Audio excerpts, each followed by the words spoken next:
ngasi hiyangai taraga mapani panba tang nipan tha taramathoi lising ani kunga manga ing thangje numit asigi oiba rasi phal miyam da pijari mes rasi gi phal thajadaba kanaba phangjaba rapa chatpada ningjaba thungba numit yungba matungdana hena ojagadaba numini irang purabadi lan chatkani leisa pakhang yoina ningba khardi thungani thauni polam lei angu seng bris rasi gi phal numit yungba phawba ningba mapa chaba amadi afaba thabak panghoba phagani maruma pang loina banai tong warep loba kanagani leisa pakhang yoina mai pa kani thauni polam leisini angangba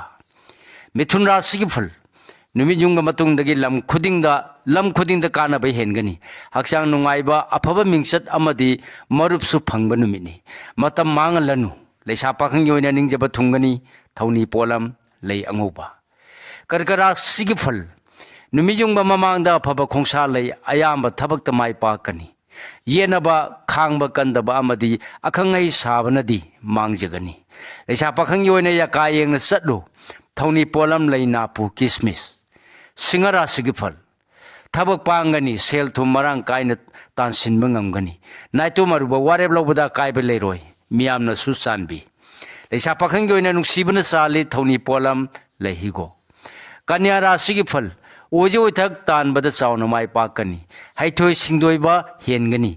mina singthanai thauna phudokpasu hena kanagani leisa pakhang yoina ningba mapa sagani thauni polam lehigo tulara sigi phal thiba humba dagi kanaba phangani marup amadi nasana nai mateng phangjagani nathak thongbana dinaral da miyeng sangi wangang seksillu leisa pakhanggi oina ningmana ama oigani thauni polam lei asangba kismis brisik rasigi phal numit yungba mamangda yamna phaba khongsa lei thengtharabadi nathak thongbana tathigani landabana nathak thongbabu laina khudum changani leisa pakhang yoina kaina danaba irang pugano thauni polam leyangoba seng dhanu rasigi phal ningba khwaidagi hena thungani hanthaba loina draba amadi asawba phatharabadi mikok thungani wanom thaunom soidana kanagani leisa pakhang yoina nungsiba phangbagi nungai jai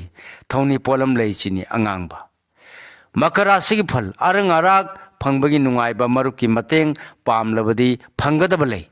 haksang nungai ba numit yungba matungdani narangba su thungani leisa pakhang yoina laibak phagani thauni polam lei anguba kumbara sigi phal yamna khantharaga thau pangadaba numini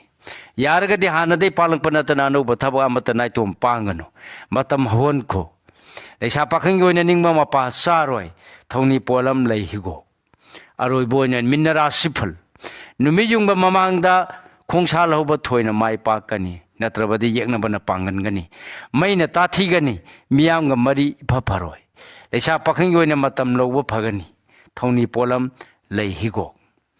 matang asida lojari mayam da pijaba ngasi yoiba rasifal punamakpu khurumjari